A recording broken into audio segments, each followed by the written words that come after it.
بسم اللہ الرحمن الرحیم اللہم صلی علی سیدنا و مولانا محمد وعلی آل سیدنا و مولانا محمد وبارک وسلم صلی علیہ۔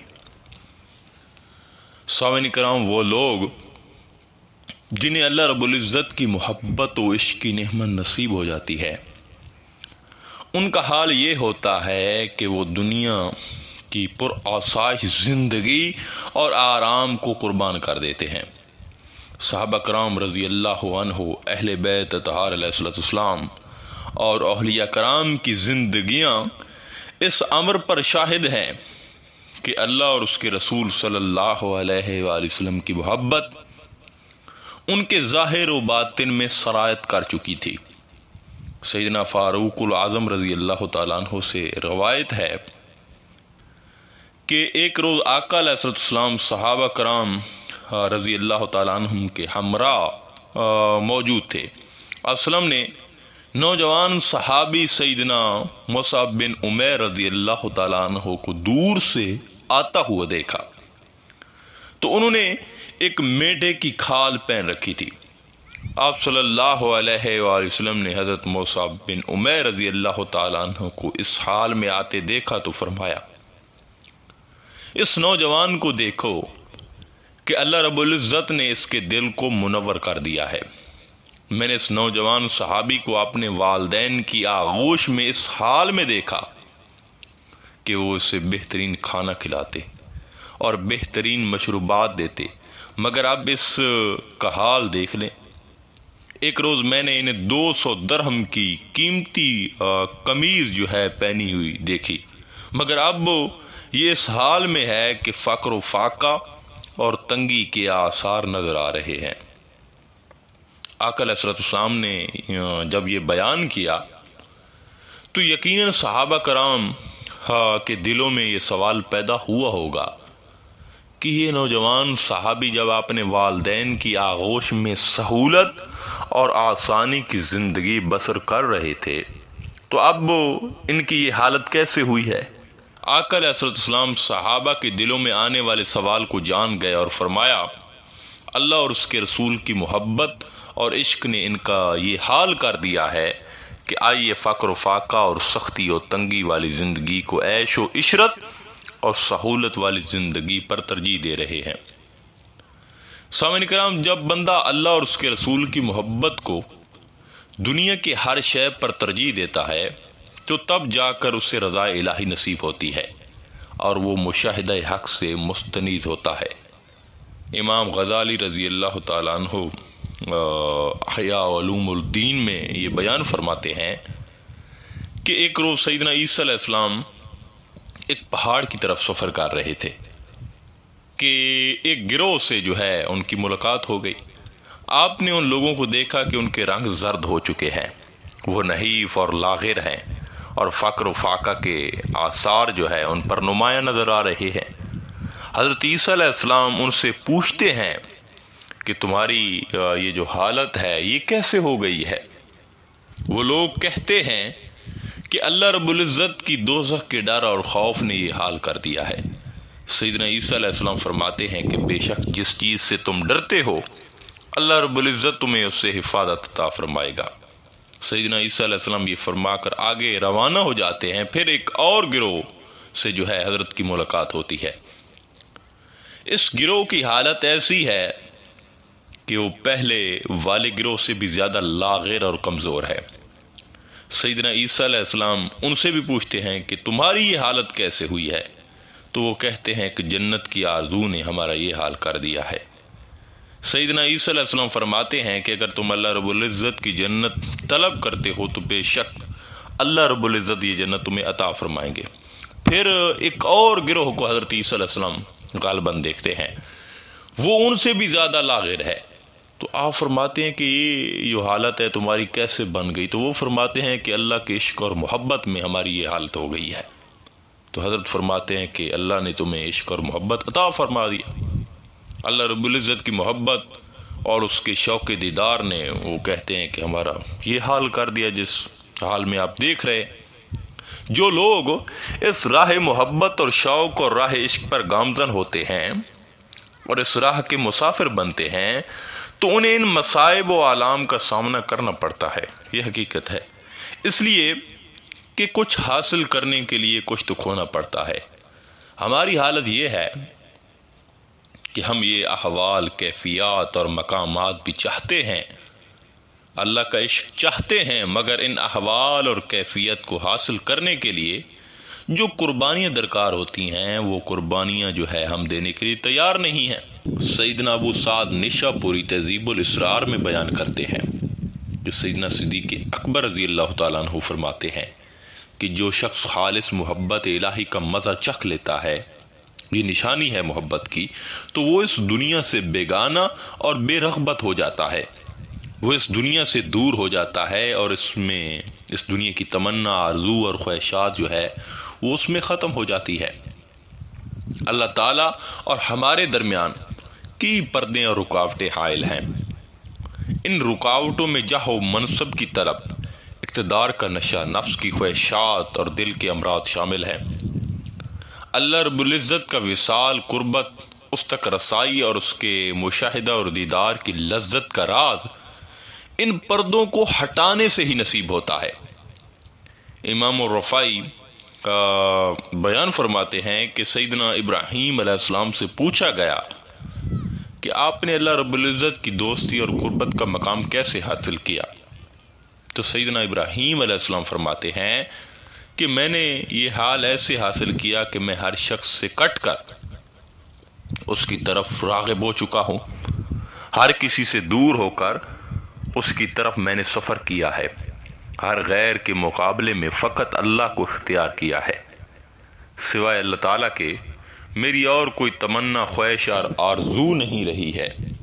اگر ہم اپنے حال پر نگاہ دوڑائیں تو کیا ہم اس چیز کا دعویٰ کر سکتے ہیں؟ کیا ہم یہ دعویٰ کر سکتے ہیں کہ ہم جو ذمہ داریاں نبھا رہے ہیں خالصتاً وہ لوجہ اللہ ہے؟ کیا ان کا مقصود اللہ رب العزت اور حضور نبی کریم صلی اللہ علیہ وسلم کی رضا اور خوشنودی ہے؟ اگر ایسا نہیں ہے تو ہم میں سے ہر ایک کو اپنی نیت اور اعمال کی اصلاح کی طرف متوجہ ہونا ہے، اور یہی حالت اور کیفیت اور ورفتگی و شوق اپنے اندر پیدا کرنا ہے۔ سامعین کرام، اللہ رب العزت کی اپنے بندے سے محبت، عشق اور طلب اور آرزو مقدم ہے، اور بندوں کی جو ہے وہ اللہ کے ساتھ محبت مؤخر ہے۔ پہلے اللہ اپنے بندے سے محبت فرماتا ہے، جب وہ اپنے بندے کے دل میں جھانک کر دیکھتا ہے کہ اس کے دل میں طہارت اور پاکیزگی ہے اور ہر تمنا دل سے رخصت ہو گئی ہے، تب وہ اس بندے سے محبت کرنے لگتا ہے۔ پس جب تک دل سے تمام تر خواہشات کو مٹا نہیں دیتے، اس وقت تک دل میں اللہ رب العزت کا جلوہ نہیں ہوتا، اور جب اللہ رب العزت دیکھتا ہے کہ میرے بندے کے دل میں میرے سوا کوئی اور خواہش، تمنا اور جستجو نہیں ہے، تو وہ اس کے دل میں جلوہ گر ہو جاتا ہے۔ امام الرفاعی بیان کرتے ہیں کہ ایک جوان حرم میں کعبہ میں جو ہے وہ مصروف طواف تھا، اس پر بھوک اور مصائب کے آثار نمایاں تھے۔ اس کے فقر و فاقہ کی کیفیت دیکھ کر میں نے چاہا کہ اس کی میں مدد کر دوں۔ میری جیب میں اس وقت 100 دینار تھے، میں اس کے قریب گیا اور اسے 100 دینار دینے کی کوشش کی، اس نے میری طرف توجہ ہی نہیں کی۔ وہ فرماتے ہیں کہ میں نے دوبارہ کوشش کی اور کہا کہ اے جوان، اس رقم سے اپنی ضرورت جو ہے وہ پوری کر لینا، اسے قبول کر لے۔ یہ سن کر اس جوان نے میری طرف دیکھا اور کہا، نہیں بھائی، آپ کی مہربانی میرے لیے اللہ ہی کافی ہے۔ ہمارا حال یہ ہے کہ ہم چند ٹکوں اور معمولی مفادات کے عوض آخرت اور دین اور ایمان کو بیچ ڈالتے ہیں۔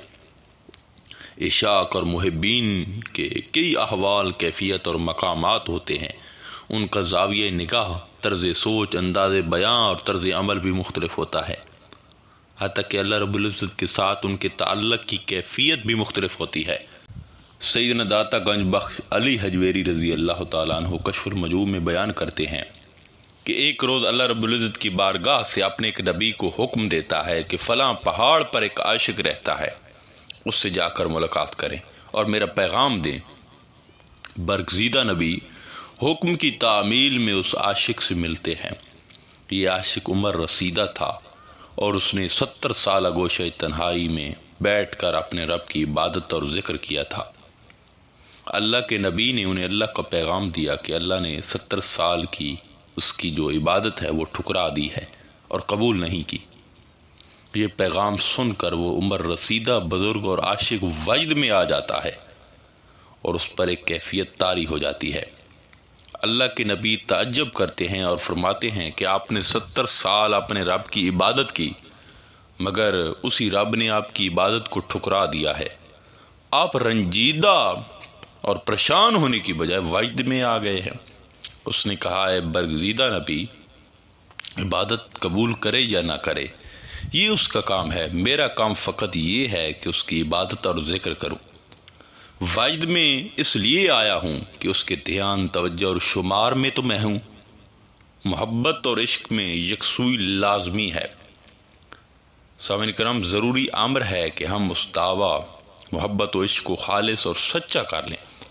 جب عشق و محبت کی کیفیت خالص اور سچی ہو جاتی ہے تو پھر انسان کو انجام سے غرض نہیں ہوتی۔ جب محبت خالص ہو جاتی ہے تو وہ نوازے یا نہ نوازے، کیفیت یہ ہوتی ہے کہ ہم تو سجدے تیری چوکھٹ پہ کیے جاتے ہیں۔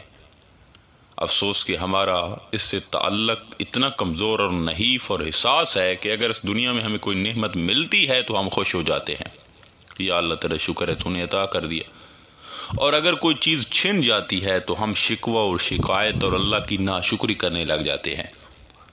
جبکہ حقیقی عاشق اور محبین جن کا اللہ تعالیٰ کے ساتھ تعلق خالص ہوتا ہے، وہ یہ نہیں دیکھتے کہ اللہ رب العزت نے اس دنیا میں کیا دیا ہے اور کیا نہیں دیا۔ انہیں دنیا کی آسودہ زندگی، دولت و اقتدار اور شہرت اور ناموری سے کوئی سروکار نہیں ہوتا۔ ان کا اللہ تعالیٰ سے تعلق اس بنیاد پر قائم نہیں ہوتا کہ اللہ رب العزت انہیں کیا عطا کر رہا ہے اور کیا نہیں دے رہا، بلکہ ان کے تعلق کی بنیاد فقط اس کی رضا اور خوشنودی ہوتی ہے۔ ہم نے اسی امر کو اپنی زندگیوں میں منتقل کرنا ہے۔ ہماری زندگی اس حال کی عکاس ہو، تب جا کر ہم اس کے دیدار کے قابل ہو سکیں گے اور محبت کا دم بھر سکیں گے۔ اللہ کے حقیقی عاشق وہ ہیں کہ جن کی محبت خالص ہو اور جن کا کل مقصود حیات اللہ رب العزت کی رضا اور خوشنودی کا حصول ہو۔ وہ اس کیفیت اور حال میں اللہ رب العزت کی عبادت کیا کرتے ہیں گویا کہ وہ اللہ رب العزت کا دیدار کر رہے ہیں۔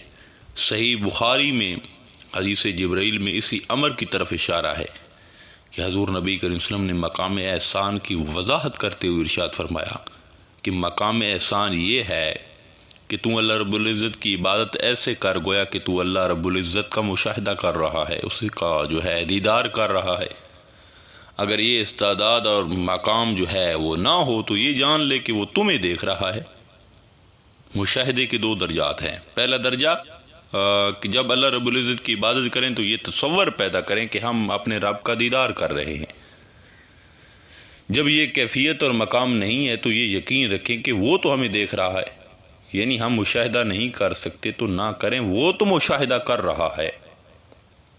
اگر ان دونوں کیفیت میں سے ایک کیفیت بھی پیدا ہو جائے تو یہ قبولیت کی علامت ہے۔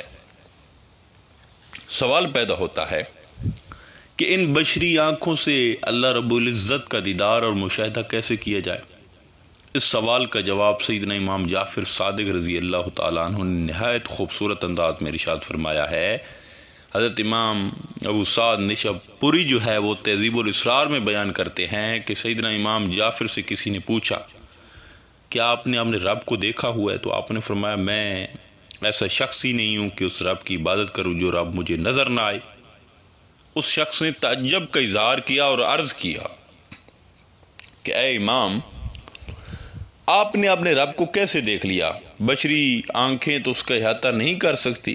تو سیدنا امام جعفر صادق رضی اللہ تعالیٰ عنہ نے اپنے جواب میں اس عقدہ کو حل کر دیا کہ جب ان بشری آنکھوں سے اسے نہیں دیکھا جا سکتا تو اپنے رب کا مشاہدہ اس دنیا میں کیسے کیا جائے؟ تو آپ نے فرمایا کہ ان آنکھوں نے اپنے رب کو تو نہیں دیکھا ہوا، مگر یہ مشاہدہ ایمان اور دل کی حقیقت کے ذریعے ہوتا ہے، اور میں نے اپنے رب کا مشاہدہ اپنے قلب اور حقیقت ایمان کے ذریعے کیا ہے، یعنی میں نے اللہ کو اپنے نور والی جو اندر کی آنکھ ہے اس سے دیکھ لیا ہے۔